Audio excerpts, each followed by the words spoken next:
ನಡುವೆ ಒಂದು ಕಾಲ್ ಮಾಡಿಲ್ಲ, ಮೆಸೇಜ್ ಮಾಡಿಲ್ಲ. ಈ ನಡುವೆ ನಿನ್ನನ್ನು ಮರ್ತೇ ಬಿಟ್ಟಿದ್ಯಾ.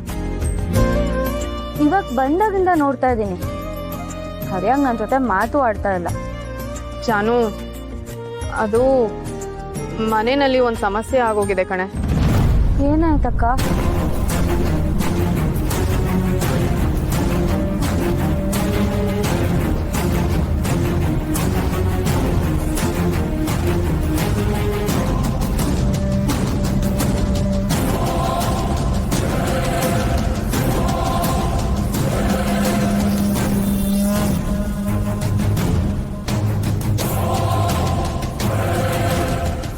ಅದಕ್ಕೆ ನಾನು ನಿನಗೆ ಫೋನು ಮೆಸೇಜು ಏನೂ ಮಾಡೋಕ್ಕಾಗಿಲ್ಲ.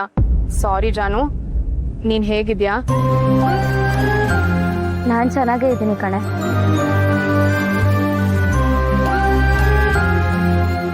ಜಾನು, ಚೆನ್ನಾಗಿದ್ದೀನಿ ಅಂತ ಹೇಳ್ಬಿಟ್ಟು ಮುಖ ಇಷ್ಟು ಡಲ್ಲಾಗಿ ಇಟ್ಕೊಂಡ್ರೆ ಯಾಕೆ?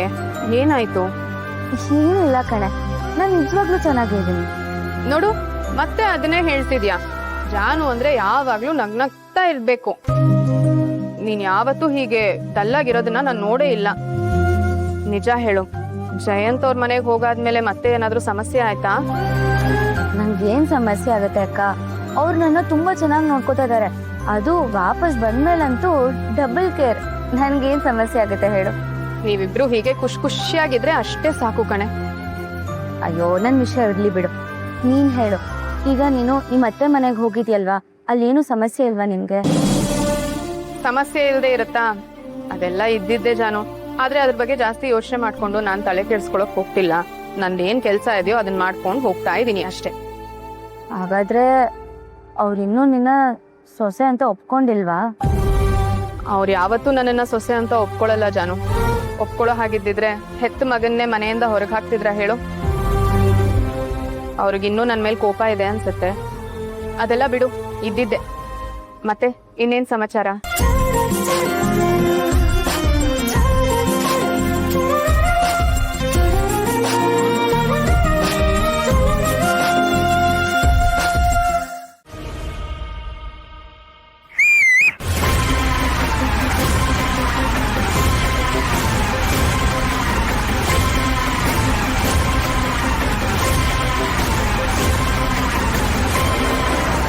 ಎಲ್ಲ ಪಟ್ಟಿ ಮಗನೇ, ನನ್ನ ಸಿಕ್ಕಾಕ್ಬಿಟ್ಯಾ? ಈಗ ಹೇಗಿಲ್ಲಿಂದ ತಪ್ಪಿಸ್ಕೊಳ್ಳೋದು? ಸರಿಯಾಗಿ ತಗಲಾಕೊಂಡೆ. ಇಲ್ಲಿಗೆ ನನ್ನ ಕತೆ ಮುಗೀತು. ನನ್ನ ಇವತ್ತು ನನ್ನ ಅತ್ತ ಇರೋ ಜಾಗ ಕಳಿಸ್ತಾನೆ.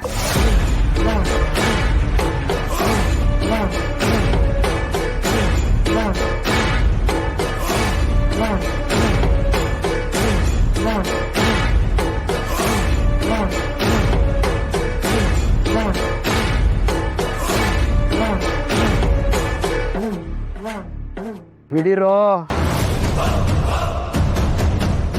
ಏಯ್, ಪೆಂಡ್ರೆ ಕೊಟ್ಟೆ ತಾನೆ, ಮತ್ತೆ ಹುಡುಗರನ್ನ ಕರ್ಸಿದಿರಲ್ಲ, ಇದು ಮೋಸ ಅಲ್ವಾ? ಅರೆ, ಮೋಸ ವಿಶ್ವಾಸ ತಪ್ಪು ಸರಿ. ಜೀವನ ಅಂದ್ರೆ ಚದುರಂಗ ಇದ್ದ ಹಾಗೆ ಬರೀ ಕಪ್ಪು ಬಿಳಿ ಮನೆಗಳಿರುತ್ತವೆ ಅಂತ ಅನ್ಕೊಂಡಿರ್ತಾರೆ ಸಾಮಾನ್ಯರು. ಆದ್ರೆ ಈ ಕಪ್ಪು ಬಿಳಿ ಮನೆಗಳ ಗಡಿಗಳನ್ನು ದಾಟಿ ನಿಂತರೆ will find a grey square. ಈಗ ನೀನು ಸಿಕ್ಕೊಂಡಿರೋದು ಈ ಕಂದು ಮನೆಯಲ್ಲಿ. ಅಪ್ಪ, ಬಿಲವೆಲ್ಲ ಒದ್ದಾಡ್ತಾ ಇದೆಯಾ? ಭಯ ಆಗ್ತಾ ಇದೆಯಾ? ಈಗೇನ್ ಮಾಡ್ತೀಯಾ? ಅಲ್ಲ, ಬ್ಲ್ಯಾಕ್ ಮೇಲ್ ಮಾಡೋವಾಗ ಇದ್ದಿದ್ದ ಧೈರ್ಯ ಈಗೆಲ್ಲ ಹೋಯ್ತು. ಆದ್ರೂ ಲೈಫ್ ಇಸ್ ಒಂಥರ ಅನ್ಫೇರ್ ಅಲ್ವಾ? ಒಂದು ಕೆಲಸ ಮಾಡೋಣ, ನಾನು ನಿನಗೆ ಇಲ್ಲಿಂದ ತಪ್ಪಿಸ್ಕೊಳ್ಳೋಕ್ಕೆ ಒಂದು ಚಾನ್ಸ್ ಕೊಡ್ತೀನಿ. Just one chance.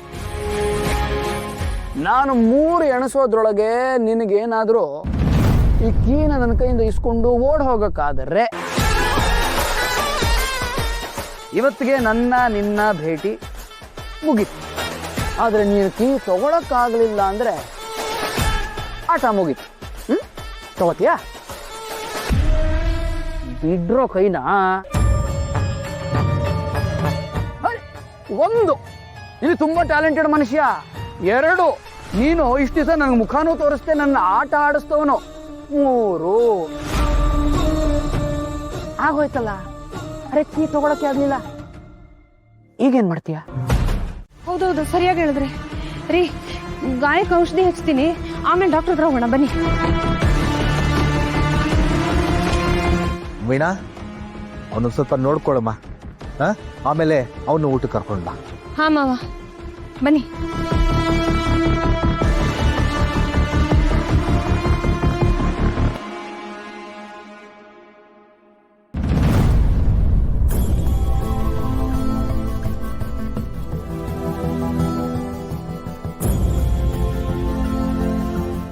ಜಾನ್ವಿ ಅವರೇ, ನಾವಿನ್ ಹೊರಡೋಣವಾ? ಇದೇನಳಿ ಅಂದ್ರೆ ಊಟನೂ ಮಾಡದೆ ಹಾಗೆ ಹೋಗ್ತಿದ್ದೀರಲ್ಲ? ಇಲ್ಲ ಅತ್ತೆ, ನನ್ಗೇನು ಕೆಲ್ಸಗಳಿವೆ, ಆಫೀಸಿಗೆ ಬೇರೆ ಹೋಗ್ಬೇಕು. ಜಾನ್ವಿಯವ್ರನ್ನ ಬಿಟ್ಟು ಮನೆ ಹತ್ರ ಆಮೇಲೆ ನಾನು ಹೋಗ್ತೀನಿ, ಅದಕ್ಕೋಸ್ಕರ. ಹೋಗ್ಲಿ, ಜಾನುನಾದ್ರೂ ಬಿಟ್ಟು ಹೋಗಿ. ಅರೆ, ಅವ್ರು ಇರ್ತಾರೆ ಅಂದ್ರೆ ನಂದು ಯಾವುದೇ ಅಭ್ಯಂತರನೂ ಇಲ್ಲ. ಏನಂತೀರಿ ಜಾನ್ವಿ ಅವರೇ?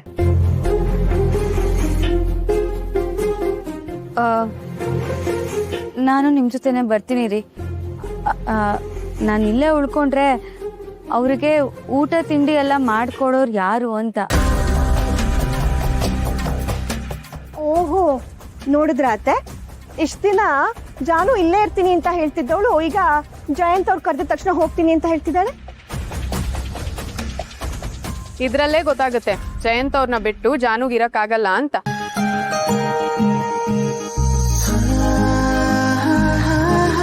ಅಳಿ ಅಂದ್ರೆ ನಿಮ್ ಹತ್ರ ಒಂದ್ ಮಾತು ಕೇಳ್ಬೇಕಾಗಿತ್ತು. ಅದು ನಮ್ ವೆಂಕಿ ಅಮ್ಮನ ಹುಡ್ಕೋದಿಕ್ಕೆ ನೀವು ಸ್ವಲ್ಪ ಸಹಾಯ ಮಾಡ್ಬೇಕು. ಪಾಪ ಅವ್ರ ಅಮ್ಮನ್ಗೋಸ್ಕರ ಹಂಬಲಿಸೋದನ್ನ ನಮ್ಮಿಂದ ನೋಡಕ್ ಆಗ್ತಾ ಇಲ್ಲ. ಖಂಡಿತ ನಾನು ಅದಕ್ಕೇನಾದ್ರೂ ವ್ಯವಸ್ಥೆ ಮಾಡ್ತೀನಿ ಅತ್ತೆ. I make sure something works out. ಅಳಿಯಂದ್ರೆ ವೆಂಕಿ ಅವ್ರ ತಾಯಿ ಫೋಟೋನ ನಿಮಗೆ ಕೊಟ್ಟಿದ್ದಾನಲ್ವಾ? ಇಲ್ಲ,